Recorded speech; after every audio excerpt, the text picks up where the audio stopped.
सदर जमहूरिया रामनाथ कोविंद ने साल 2018-19 के लिए राष्ट्रीय सेवा योजना इनाम 3 अलग अलग जुमरों में 42 फातहीन को दिए। ये इनाम यूनिवर्सिटी और एनएसएस इकाइयों के लिए आला ताउन देने के लिए दिया जाता है।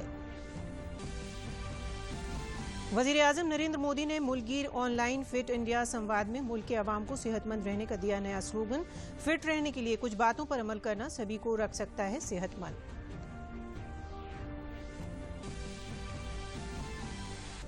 रियासती हुकूमत ने सभी महकमों के खाली ओहदों पर जल्द अज जल्द भर्ती करने की दी हिदायत। वज़ीर आला के जरिए जारी इस हुक्म के तहत इंतजामिया कार्रवाई में लाई है तेजी।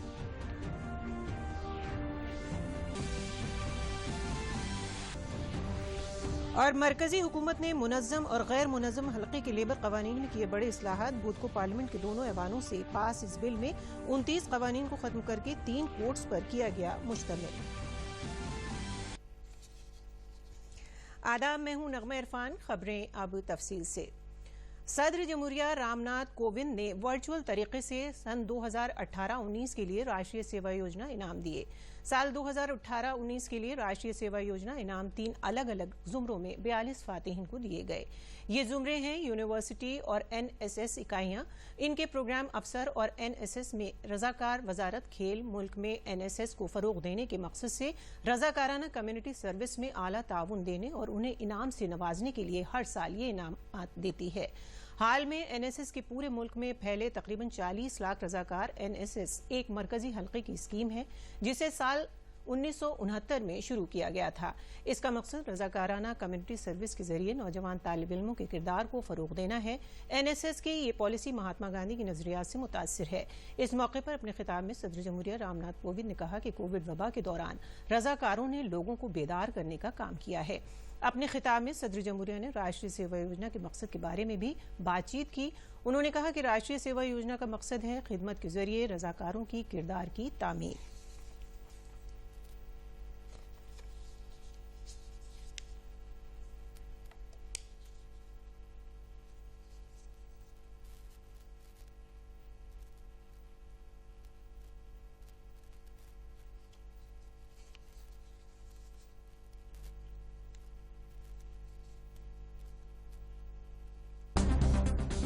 राष्ट्रीय सेवा योजना का उद्देश्य है सेवा के माध्यम से शिक्षा। सेवा के द्वारा युवा स्वयं सेवकों के चरित्र का निर्माण तथा व्यक्तित्व का विकास होता है। स्वैच्छिक सामुदायिक सेवा राष्ट्रीय सेवा योजना का महत्वपूर्ण अंग है। इस योजना का आदर्श वाक्य है नॉट मी बट यू, यानी मैं नहीं बल्कि आप। इसका भाव है अपने हित दूसरे के हित में देना। राष्ट्रीय सेवा योजना का प्रतीक है अशोक चक्र, जो स्वयं सेवकों को 24 घंटे सेवा के लिए तत्पर रहने की प्रेरणा देता है।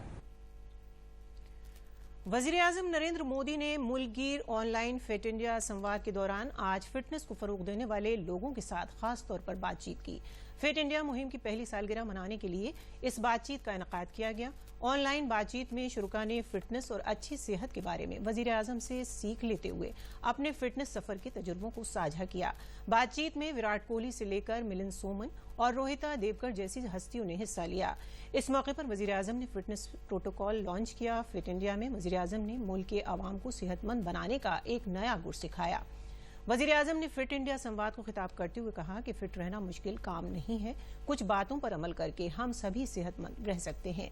इस सिलसिले में उन्होंने नया स्लोगन दिया, फिटनेस की डोज आधा घंटा हर रोज।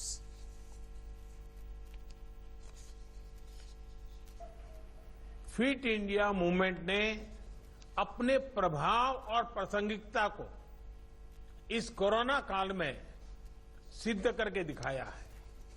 वाकई फिट रहना उतना मुश्किल काम नहीं है जितना कुछ लोगों को लगता है।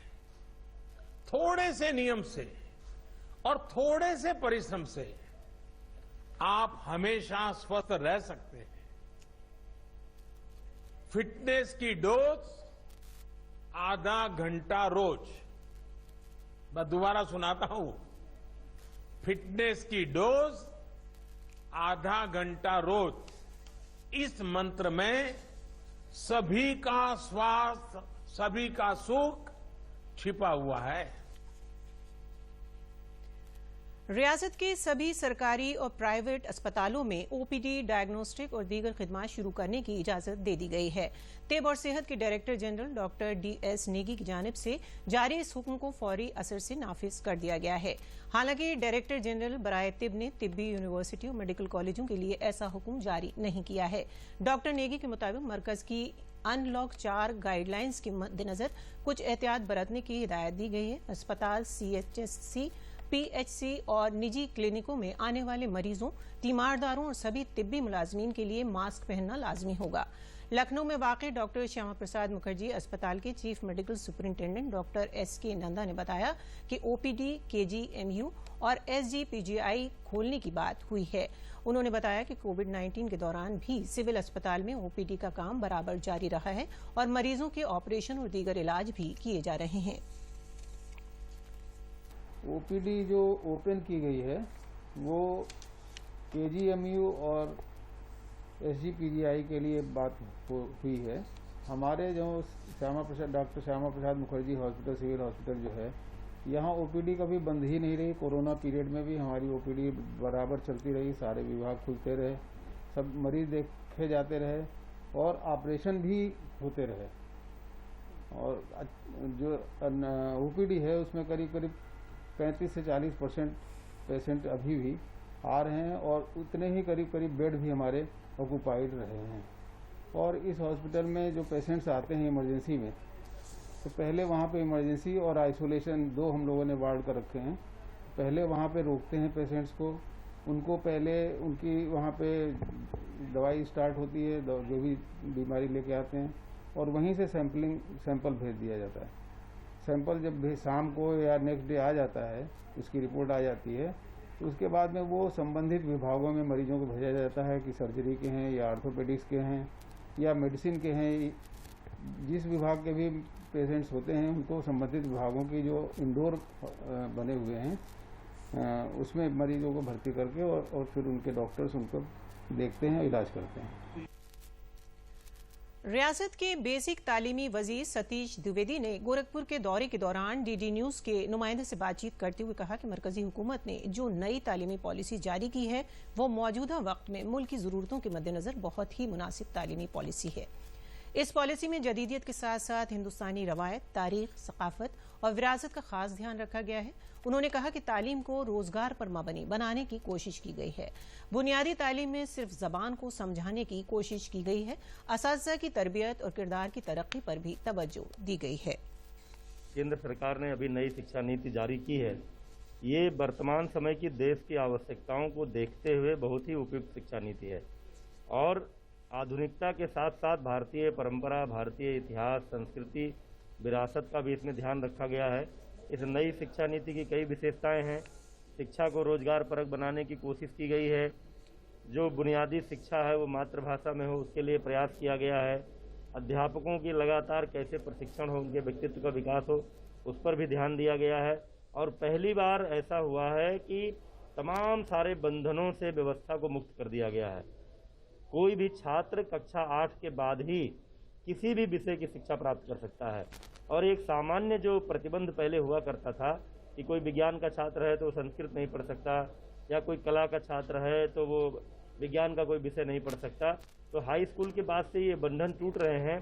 कोई भी छात्र किसी भी विषय को पढ़ सकता है। इतना ही नहीं है, 4 साल का ग्रेजुएशन का कोर्स जो एक तैयार किया गया है, उसमें क्या था, अभी तक अगर आपने पाठ्यक्रम पूरा नहीं किया, 3 साल पढ़ के किसी कारण से आपने चौथे साल पढ़ाई पूरी नहीं की तो पढ़ाई बेकार हो जाती थी।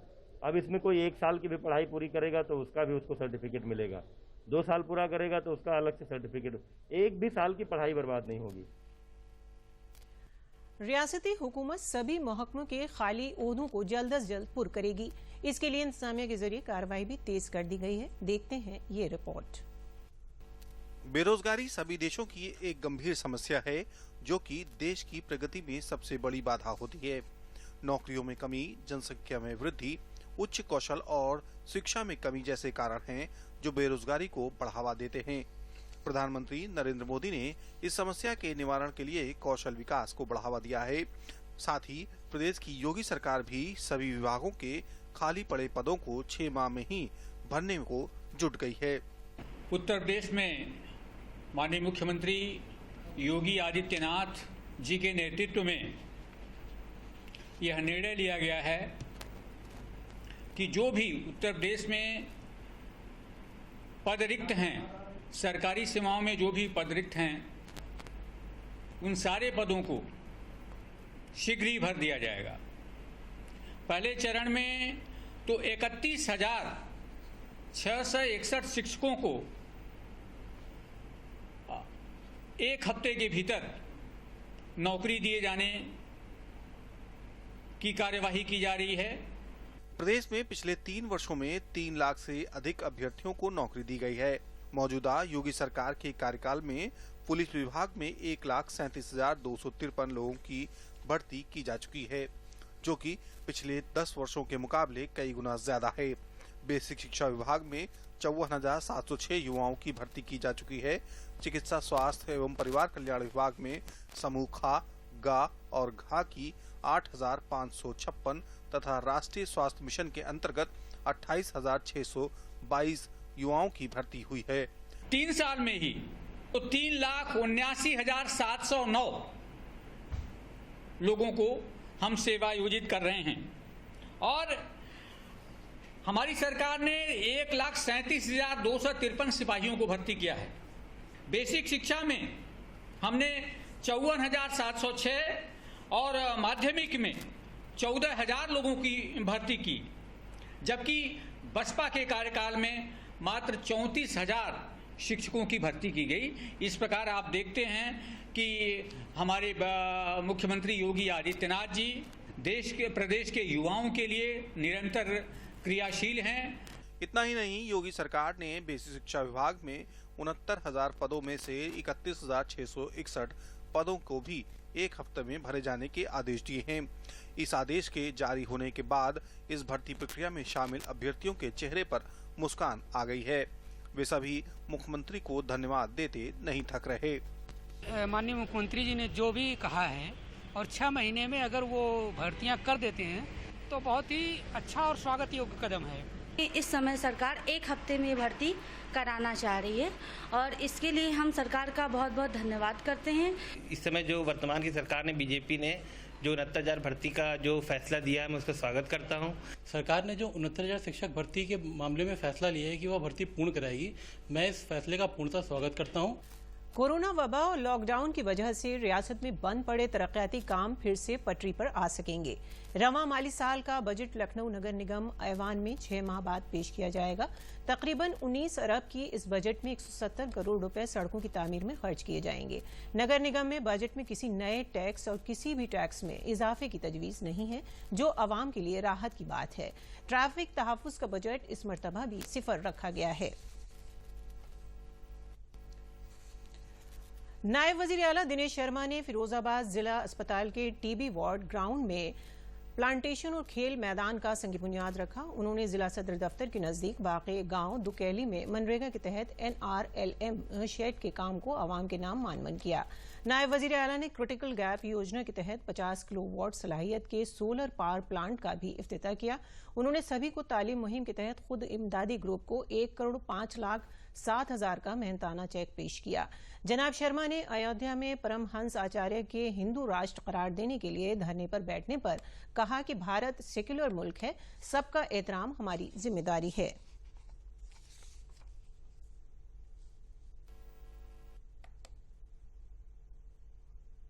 देखिए, भारतीय जनता पार्टी ने संविधान के प्रति अपने को आबद्ध किया है और संविधान कहता है कि धर्मनिरपेक्ष राष्ट्र है, तो हमारे सरकार ने धर्मनिरपेक्ष राष्ट्र की परिकल्पना को माना है। आज़ादी के 73 साल बाद मुनज़्ज़म और गैर मुनज़्ज़म हल्के के 50 करोड़ मेहनत कशों के लिए मरकजी हुकूमत ने लेबर कवानीन में बड़े पैमाने पर इस्लाहात की हैं। बुध को पार्लियामेंट के दोनों ऐवानों से पास इस बिल में 29 कवानीन को खत्म करके सभी लेबर कवानीन को 3 कोड में मुश्तमिल किया गया है। क्या कुछ इस नए कानून में मेहनत कशों के लिए किया गया है, आइए देखते हैं इस रिपोर्ट में। आजादी के 73 सालों बाद संगठित व असंगठित क्षेत्र के 50 करोड़ श्रमिकों पर सरकार की दृष्टि पड़ी है। केंद्रीय श्रम कानूनों के मकड़जाल से मुक्ति दिलाते हुए 3 संहिताओं में इन कानूनों को समाहित किया गया है। 29 कानूनों को समाप्त किया गया है। श्रमिकों के हितों को इन कानूनों में समाहित किया गया है जो अब तक इन्हें नहीं मिल रहे थे। श्रम मंत्री संतोष गंगवार ने विपक्ष की तमाम आशंकाओं का जवाब देते हुए कहा कि यह संशोधन श्रमिकों के जीवन में बुनियादी सुधार लाएगा। एक श्रमिक के जीवन को बेहतर बनाने के लिए सरकार संकल्पित है। इसी उद्देश्य से हम अपने श्रमिकों को वेतन सुरक्षा, काम करने के वातावरण की सुरक्षा, सामाजिक सुरक्षा तथा त्वरित विवाद निस्तारण प्रणाली देने के लिए सदैव प्रयासरत रहे हैं। हमारे माननीय प्रधानमंत्री श्री नरेंद्र मोदी जी ने अपने कार्यकाल के आरंभ में ही ये स्वीकार कर लिया था कि जितना महत्व सत्यमेव जयते का है उतना ही महत्व राष्ट्र के विकास के लिए श्रमेव जयते का है। बहुत सारे ऐसे एक्ट हैं उसमें जिनको वाकई चेंज करने की आवश्यकता थी, वो चाहे स्टेट लेवल के रहे हों, स्टेट के प्रीव्यू के रहे हों या सेंट्रल गवर्नमेंट के रहे हों। तो ये मच अवेटेड प्रोविजंस थे जो भारत सरकार ने चेंज किया है और उद्योग जगत इसकी जो है सराहना करता है। उसके कई कारण हैं। देखिए, कोई भी जो व्यवसायी होता है, जो उद्यमी होता है, वो तभी खुशहाल हो सकता है जब उसका वर्कर जो है, उसकी वर्क फोर्स जो है खुशहाल रहे। तो सूचीबद्ध करने की प्रक्रिया वो बहुत ही सराहनीय और उद्योग जगत Indo American chamber of commerce जो है उसकी सराहना करता है। संशोधित श्रम कानूनों में सरकार ने जो प्राविधान किए हैं उनमें प्रमुख हैं सभी मजदूरों को रोजगार की गारंटी और समय पर वेतन, पुरुष एवं महिला को समान वेतन गारंटी, हर मजदूर को नियुक्ति पत्र, हर साल मुफ्त स्वास्थ्य जांच, मजदूर की नौकरी टूटने पर उसे 3 महीने की आधी तनख्वाह मिलेगी। न्यूनतम मजदूरी की क्षेत्रीय असमानता को दूर करने के लिए न्यूनतम फ्लोर वेज का प्राविधान है। किसी हादसे में मजदूर की शारीरिक क्षति की भरपाई मालिक पर लगाए जुर्माने का आधा हिस्सा मजदूर को मिलेगा। असंगठित क्षेत्र के लिए सामाजिक सुरक्षा निधि का निर्माण, ESIC हॉस्पिटल, दवाखाना एवं शाखाओं का जिला स्तर तक विस्तार, नई तकनीक से जुड़े उबर, ओला, फ्लिपकार्ट, अमेजॉन आदि उद्योगों से जुड़े 50 लाख मजदूरों को सामाजिक सुरक्षा मिलेगी। बगान मजदूरों को ESI का लाभ मिलेगा। इस नए श्रम कानून में श्रमजीवी पत्रकारों को भी न्याय दिया गया है। अखबार वाले और इलेक्ट्रॉनिक मीडिया अभी कहीं से इस टाइप से लेबर उसमें कवर नहीं किए जाते थे, तो निश्चित रूप से उनको सरकार ने कवर करके वो सारी सुविधाएं देने की कोशिश की है जो श्रमजीवी पत्रकारों या श्रमजीवी वर्कर्स को दी जाती है। तो मीडिया जगत को भी इसका भरपूर फायदा होगा। संगठित व असंगठित क्षेत्र के मजदूरों को श्रमेव जयते के सिद्धांत पर न्याय देने का केंद्रीय सरकार का यह एक अभिनव प्रयोग है, जिससे देश के 50 करोड़ मजदूरों और स्वनियोजित कामगारों को न्याय मिलेगा। आशुतोष शुक्ला की रिपोर्ट, DD न्यूज, लखनऊ। जिला मजिस्ट्रेट अभिषेक प्रकाश ने कोविड कवानीन पर सख्ती से अमल करते हुए हुसैनाबाद ट्रस्ट के मुलाजमीन को आज से बड़े इमामबाड़े का गेट खोलने की हिदायत दी। पिक्चर गैलरी और इमामबाड़ा, शाह नजफ और दीगर तारीखी इमारतों को भी सयाहों के लिए खोला जाएगा। इधर मौलाना कल्बे जवाद ने बुध को कहा कि इंतजामिया पहले मजहबी इनकाद की इजाजत दे, तभी सयाहों के लिए बड़े इमामबाड़े का गेट खुलेगा। मौलाना ने लखनऊ में प्रेस कॉन्फ्रेंस में कहा कि इमामबाड़े की तामीर आजादारी के लिए थी और ये मजहबी मकाम है, न कि सयाही मकाम। अगर थोड़े पर्यटकों के लिए तो मजलिसों की भी यहाँ पर पूरी तरह इजाजत होना चाहिए। 1.5 करोड़ रुपए महीना, साल में कितना हुआ? 18 करोड़ रुपए सालाना। ये मेरा बयान नहीं है, सरकारी बयान है। ये 18 करोड़ कहाँ जाते हैं, किधर जाते हैं ये 18 करोड़? सिर्फ यही नहीं, ये गोलदाबाद में जितनी इमारतें नई बनी है सब नाजायज बनी है। फतेहपुर जिले के किसानों का मानना है कि ज़रूरी बिल से किसानों को अपनी फसल फरोख्त करने में आसानी होगी, साथ ही बिचौलियों से भी आज़ादी मिलेगी और ये बिल किसानों के मफाद में मुफीद साबित होगा। किसानों को फसल की फरोख्त पूरे मुल्क में करने की आज़ादी मिलेगी, साथ ही MSP बढ़ाए जाने से किसानों में खुशी है। किसानों को उनकी फसल की मुनासिब कीमत मिलेगी, जिससे किसान माशी तौर से मजबूत होकर मुल्क की तरक्की में अपना अहम ताउन दे सकेंगे।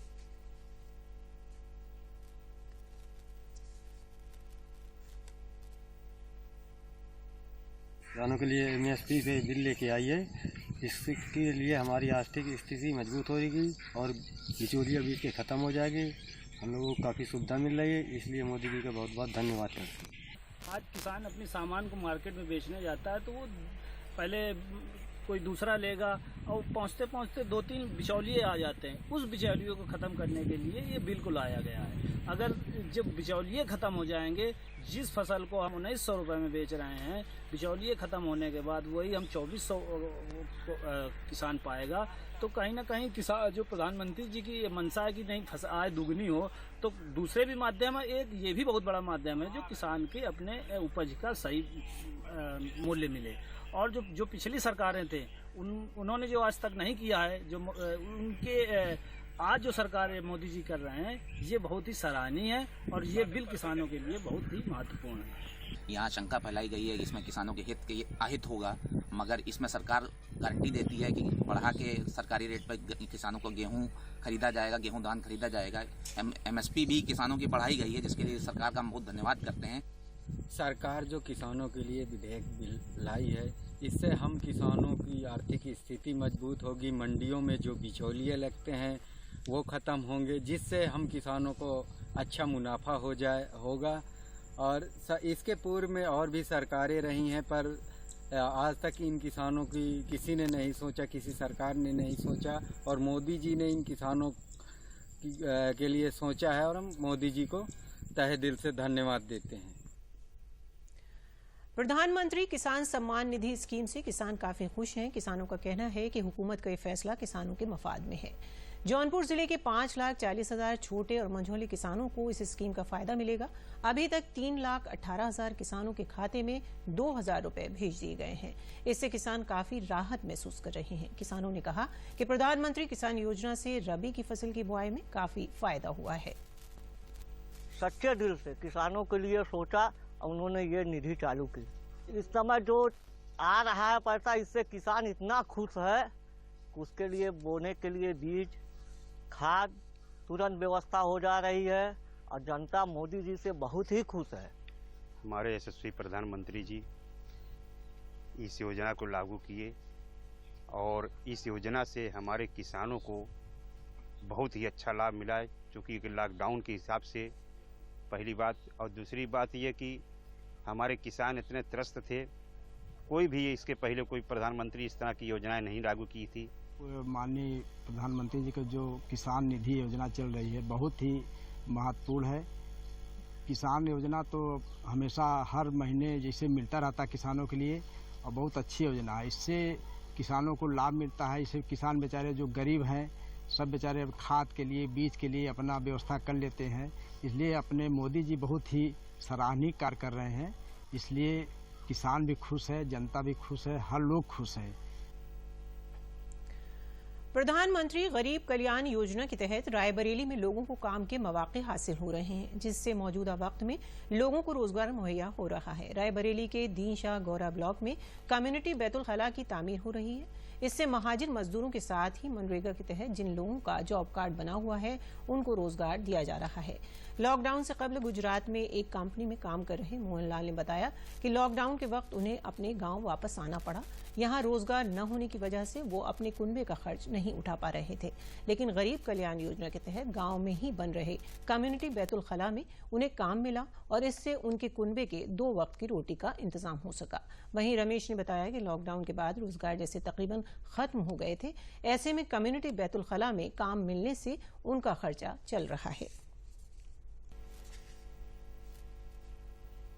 सूरत में रहते थे, वहाँ ये लॉकडाउन की वजह से काम वाम पूरा सब बंद हो चुका था, तो हम लोग कैसे भी करके वहाँ से आए। वो वहाँ से आके यहाँ पे गुजारा नहीं हो रहा था। जब से बैठे थे यहाँ पे प्रधानमंत्री कल्याण योजना का जो काम लगा हुआ है, यहाँ पे हमको काम दिया गया है, हम लोग काम करते हैं और हमारा घर का जो खर्चा पानी चलता है। नहीं तो एक पैसे के लिए बहुत परेशान हो गए थे। प्रधानमंत्री की वजह से काम चलाया गया, फिर यहाँ अपना काम चल रहा, लाइटिंग शौचालय बन रही, इनके वजह से मैं काम कर रहा हूँ। घर के लिए खर्चा इसी के जरिए चल रहा है सर, और हर महीने हमको काम भी मिलता है यहाँ जब से लगा हूँ। प्रधानमंत्री की वजह से काम चालू हो गया। ब्लॉक दीनसा गौरा के 43 ग्राम पंचायतों में 43 सामुदायिक शौचालय का निर्माण कराया जा रहा है, जिसमें लगभग 10,000 मानव दिवस मनरेगा से दिया गया है। के माध्यम से मानव के प्रवासी मजदूरों को रोजगार देने का काम किया गया है। अच्छा, और भी योजनाएं हैं, जैसे कैटिल सेट बनाया जा रहा है, गोट सेट बनाया जा रहा है, और ये आपका वो मुर्गी सेट है, इसको बनाया जा रहा है। इसमें भी उन लोगों को रोजगार भी मिलेगा, प्लस जो है उनको अपना दुग्ध, जैसे दुग्ध उत्पादन करके उसको बाजार में बेचेंगे भी, इससे भी लाभ होगा। कानपुर नगर निगम आलूदगी को कम करने के लिए एक अनोखा तजुर्बा कर रहा है, जो यहां की आलूदगी को कम करने में अपना किरदार निभाएगा। पेश है कानपुर से ये रिपोर्ट। कानपुर को प्रदूषण मुक्त करने के लिए नगर निगम एक सार्थक प्रयास कर रहा है।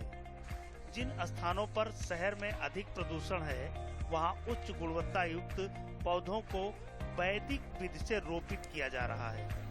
प्रतिदिन शहर के कूड़े के निस्तारण करने वाले बंद प्लांट को पुनर्जीवित किया गया है। वृक्षारोपण करने के बाद लोगों का जुड़ाव इन वृक्षों के साथ बना रहे, इसके लिए इन क्षेत्रों को नवग्रह वाटिका, नक्षत्र वाटिका, पंचवटी वाटिका का नाम दिया गया है। भारत देश में पंचवटी आध्यात्मिक परंपराओं के अनुसार उस स्थान को कहा जाता है जहां अशोक, बरगद, बेल, पीपल और आंवला के पेड़ एक जगह लगे होते हैं। इन पेड़ों से वातावरण शुद्ध होता है और आसपास के लोगों को शुद्ध ऑक्सीजन उपलब्ध होती है। इसमें जो भी हमारे पेड़ लगाए जाते हैं वो इस जगह की नेटिव स्पीशीज़ ही लगाई जाती हैं। तो कानपुर क्षेत्र के जो नेटिव पेड़ हैं वही इसमें उसकी 24 प्रजातियाँ यूज़ की गई हैं। एक और विशेषता ये रहती है कि इसमें 3 श्रेणियों के हम पेड़ लेते हैं कि एक लो ग्रोइंग, एक मिड ग्रोइंग और एक हाई ग्रोइंग। तो हम पीपल और अशोक के पेड़ भी लेते हैं और तुलसी और इस तरह के जो श्रब्स और हर्ब्स होते हैं वो भी लेते हैं। और ये 3 लेयर में ग्रो करते हैं, एक दूसरे को कॉम्प्लीमेंट करते हुए कि वर्टिकल ग्रोथ तीनों की हो सके।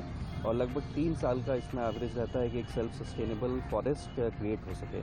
एक समय के बाद ये पेड़ घना रूप ले लेते हैं और प्रदूषण को कम करके ऑक्सीजन से वातावरण ठीक रखते हैं। इस तरह से शहर में ऑक्सीजन टैंक का निर्माण किया जा रहा है। इस वर्ष जो है प्रथम वर्ष जापानी पद्धति द्वारा वृक्षारोपण जो वनीकरण की एक प्रक्रिया आई है उसको उपयोग में लाया गया है। प्रथम बार कानपुर नगर निगम इसको लाया गया है। इसमें करीब 1,05,000 पौधों का इस वित्तीय वर्ष, इस वर्षा ऋतु में रोपण किया जा चुका है। सर्वप्रथम प्रयोग हम एक ग्रीन बेल्ट में किए थे, जो काफ़ी रोड के किनारे ग्रीन बेल्ट पर थे, जिसमें सड़कों के किनारे काफ़ी वाहन की आवागमन होती है, जिससे वायु प्रदूषण बहुत होता था। तो शनेश्वर मंदिर के पास स्थित एक ग्रीन बेल्ट में हमने मियावाकी पद्धति की कानपुर नगर निगम द्वारा शुरुआत की गई। योजना को सफलता मिलती है तो कानपुर को प्रदूषण से मुक्ति मिलेगी और दूसरे शहरों को इससे प्रेरणा मिलेगी। कानपुर से राजेश श्रीवास्तव के साथ रामेंद्र सिंह, डीडी न्यूज, लखनऊ।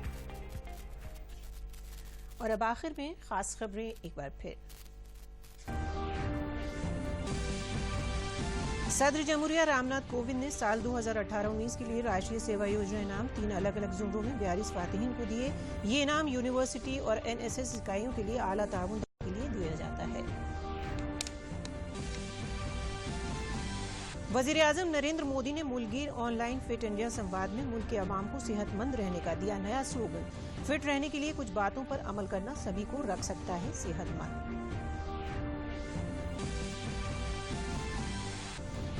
रियासती हुकूमत ने सभी महकमों के खाली ओहदों पर जल्द अज जल्द भर्ती करने की दी हिदायत। वज़ीर आला के जरिए जारी इस हुक्म के तहत इंतजामिया कार्रवाई में लाई है तेजी।